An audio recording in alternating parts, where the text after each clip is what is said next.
Morning, dear students. Welcome to 10th class lecture. As you know that we have started chapter number 3 of 10th class, which name is linear equation in two variables. In previous lecture we have discussed about the nature of the standard equation of linear equation in two variables, and today we will discuss about graphical method for solving these equations, and we will discuss about elimination method, substitution method and cross multiplication method. Okay, let's start. Firstly, if we talk about the standard form of this equation, standard form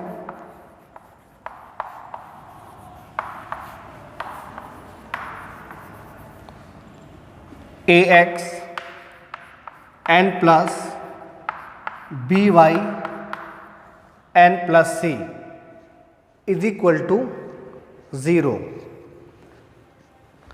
and we have discussed about the nature of this equation.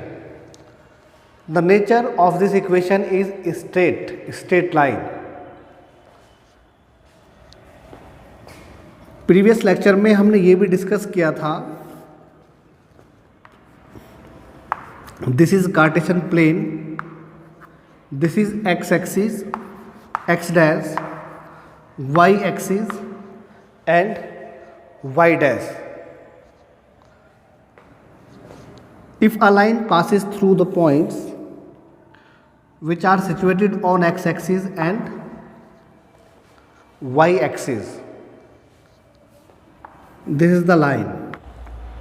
If another line intersect to this line here, then this point is called intersection point.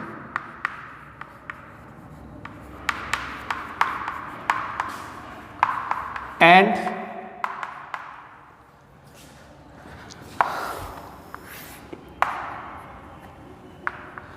these lines are called intersecting lines. If two lines don't intersect each other like this, then these lines are called parallel lines. And if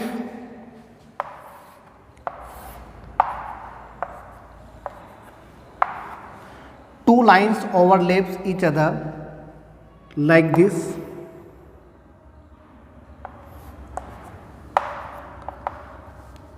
इसी पर एक line और overlap कर रही है,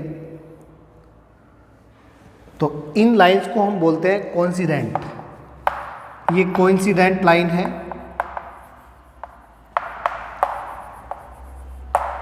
coincident line. These are parallel lines,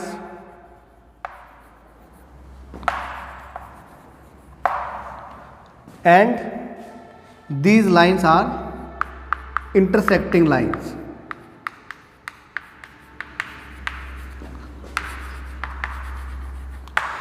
इन चीज़ों को हमने प्रीवियस लेक्चर में डिस्कस किया था.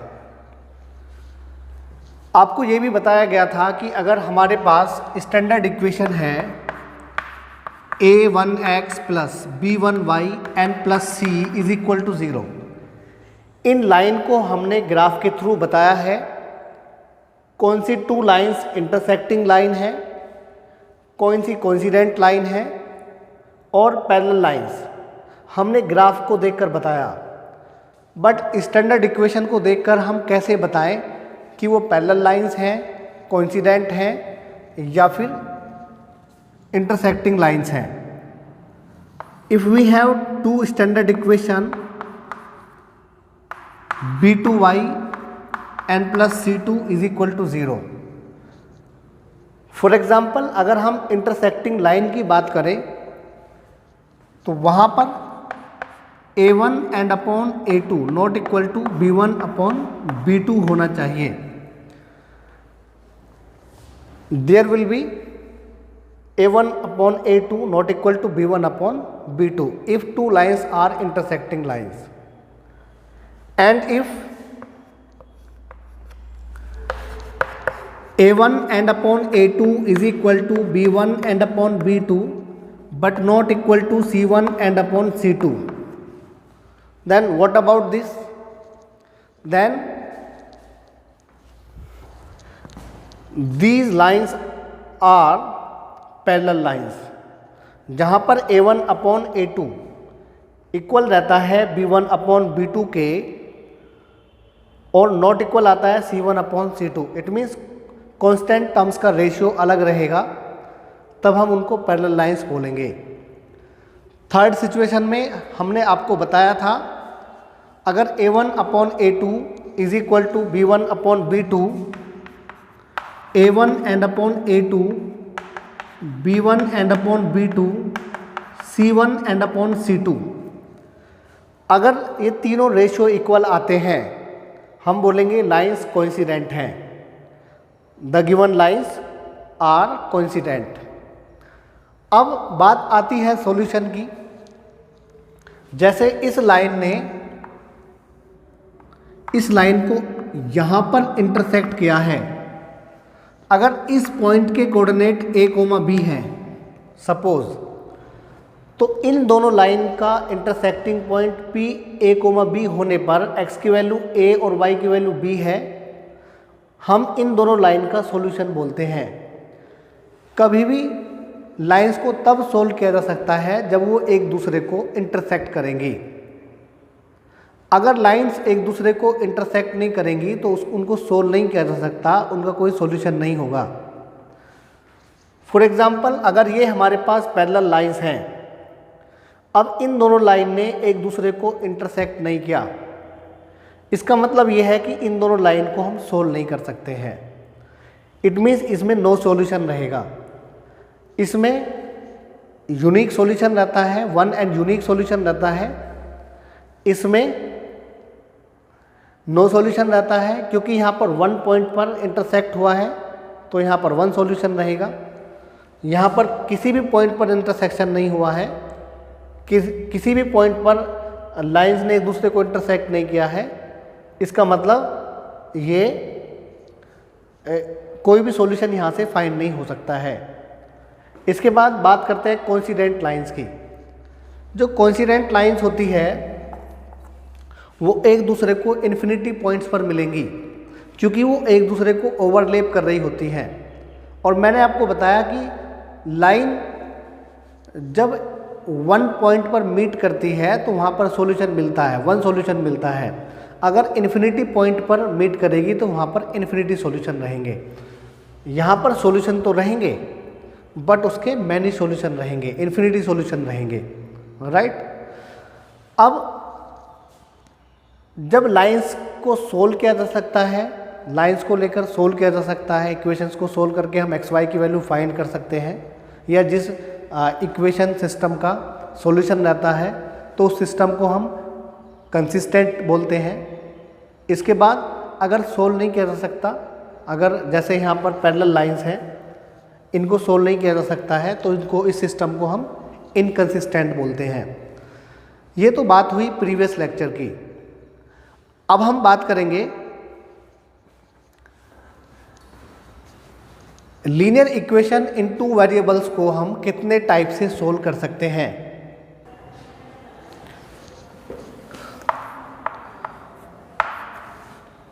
Firstly we can solve by graphical method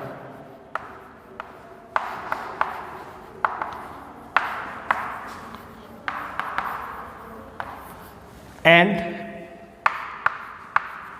equation को हम सोल्व कर सकते हैं substitution method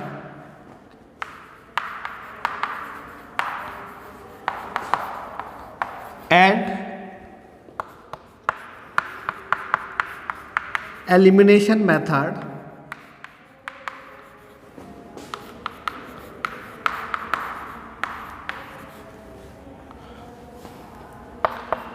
cross multiplication method.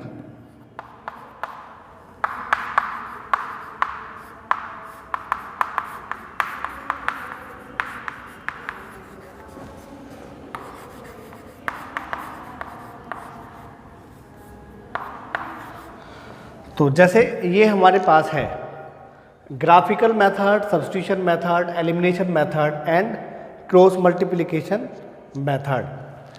अब सबसे पहले हम बात करेंगे ग्राफिकल मेथड की। ग्राफिकल मेथड की हेल्प से हम इक्वेशंस को कैसे सोल्व करें। फॉर एग्जांपल हमारे पास क्वेश्चन है, हमने अभी डिस्कस किया था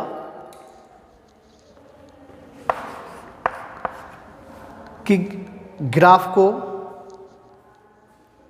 ड्रा करते समय हम देखेंगे लाइन कहाँ कहाँ पर मिल रही हैं। अगर दोनों लाइन इंटरसेक्ट करती हैं तो उसको सोल्व किया जा सकता है। बट अभी हमें सीखना है कि हम ग्राफिकल मेथड से कैसे सोल्व कर सकते हैं। अगर हमारे पास ये क्वेश्चन है 3x - 2y,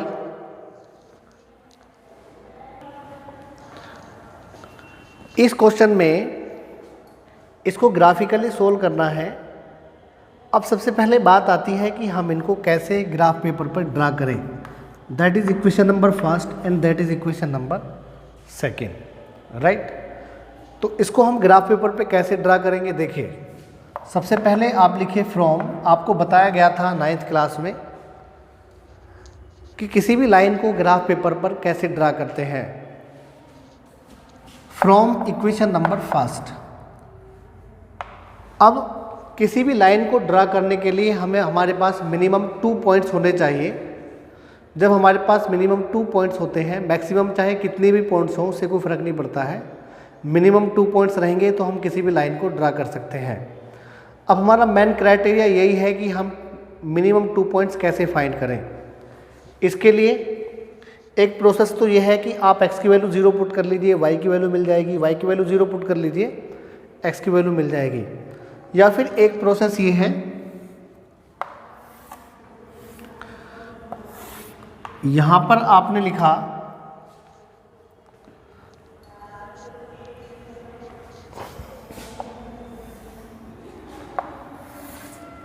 सपोज यहां पर आपने x लिखा, यहां पर y लिखा, इस तरह से। चलो हम 4 पॉइंट फाइंड कर लेते हैं, राइट। जब आप x की वैल्यू यहाँ पर पुट करेंगे 1, अगर सपोज आप 1 पुट करते हैं तो अब हम देखेंगे कि यहाँ पर y की वैल्यू कितनी मिलेगी। x की वैल्यू यहाँ पर 1 पुट करेंगे, 3 1 3, 3 - 2 1, और 1 - y, यहाँ पर y = 1 आ जाएगा। आप सोल्व करके देख सकते हो। यहाँ पर 3 × 1 - y - 2 = 0। ये 3 - 2, तो यहाँ पर ये +1 हो जाएगा क्योंकि +3 है। तो -y = -1, माइनस से माइनस कैंसिल, 1 आ जाएगा। तो x = 1 के लिए हमें मिल गया 1, एक पॉइंट हमें मिल गया है। अगर सपोज हम चाहते हैं कि अब x की वैल्यू कोई दूसरी रखें, ज़रूरी नहीं है कि हम यहाँ पर 1 लेंगे, जो आपका मन चाहे वो ले सकते हो, बट कोशिश ये करते हैं छोटा नंबर लें। सपोज अगर हमने 1000 लिया तो y की वैल्यू भी बड़ी आएगी, तो उस पॉइंट को ढूंढना थोड़ा मुश्किल हो जाएगा। तो थोड़ा लो नंबर लेते हैं, स्मॉलर नंबर लेते हैं। जैसे 1 लिया है तो 1 को हम ग्राफ पेपर पे आसानी से सर्च कर सकते हैं या आसानी से प्लॉट कर सकते हैं। अब जब हम x की वैल्यू 2 पुट करेंगे तो 3 2 6, यहाँ पर चलिए 2 पुट कर लेते हैं। तो मैं डायरेक्ट कर रहा हूँ, 3 2 6 4, ये y की वैल्यू 4 मिल जाएगी हमें। अगर आपका मन करता है सर हम तो यहाँ पर 0.5 पुट करना चाहेंगे या फिर कुछ हो, यहाँ पर अगर x की वैल्यू 3 पुट करेंगे तो x की वैल्यू 3 पुट करने पर ये हो जाएगा 3 3 9 एंड 9 - 2 7, y की वैल्यू 7 मिल जाएगी। अगर हम यहाँ पर 4 पुट करेंगे, 4 3 12, 12 - 2 10, तो y की वैल्यू 10 मिल जाएगी। इस तरह से हमें मिनिमम 2 पॉइंट्स की ज़रूरत है। एक पॉइंट हमें बनेगा यहाँ पर 1,1, 2,4। अगर इतने सारे पॉइंट्स हमें बनाने हो तो 1,1, 2,4, 3,7, 4,10, राइट। अब हम यहाँ पर लिखेंगे from equation number 2। From equation number 2 यहाँ पर लिखेंगे, तो इसी तरह से यहाँ पर भी कर लेते हैं।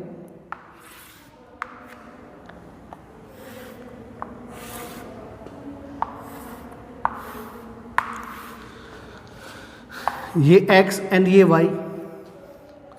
अब अगर हम x की वैल्यू 1 पुट करते हैं तो 2 1 2, 2 -8 -6, तो y की वैल्यू 6 आ जाएगी।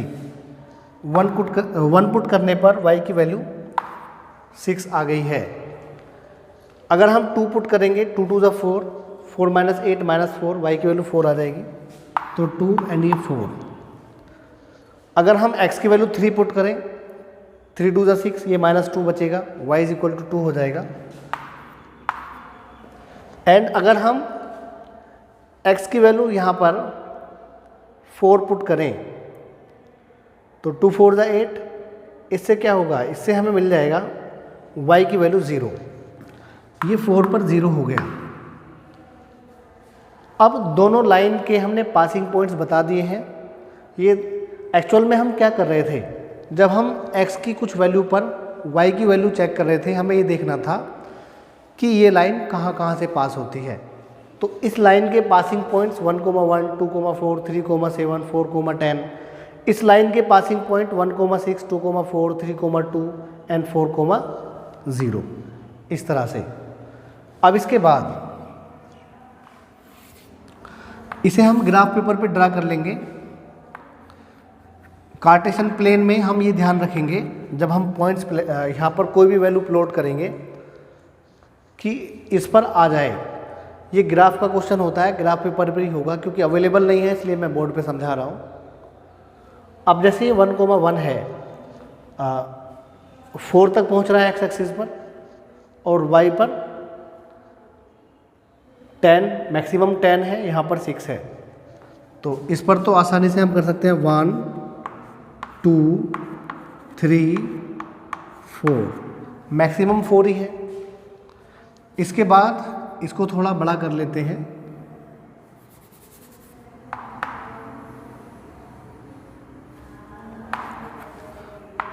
This is 1 2 3 4 5 6 7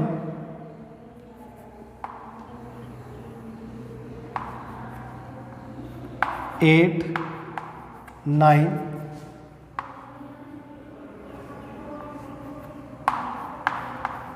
10।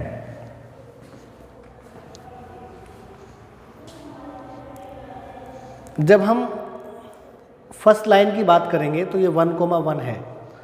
1,1 यहाँ पर है एंड 2,4 यहाँ पर है, 3 पर 7,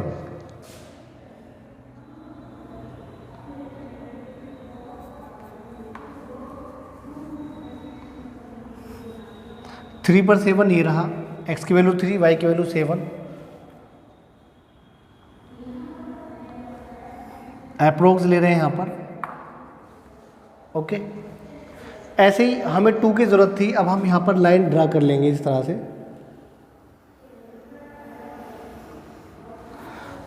x की वैल्यू 0 पर y 2 आएगा। x की वैल्यू 0 होने से -2 मिलेगा। तो यहाँ पर देखो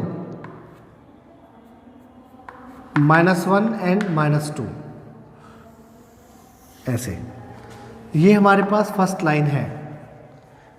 इसके बाद सेकंड को हम देखेंगे 1,6, 1,6 ये रहा। इसके बाद 2,4, x की वैल्यू 2 और ये रहा 4 यहाँ पर। इसके बाद 3,2, 3,2 ये रहा।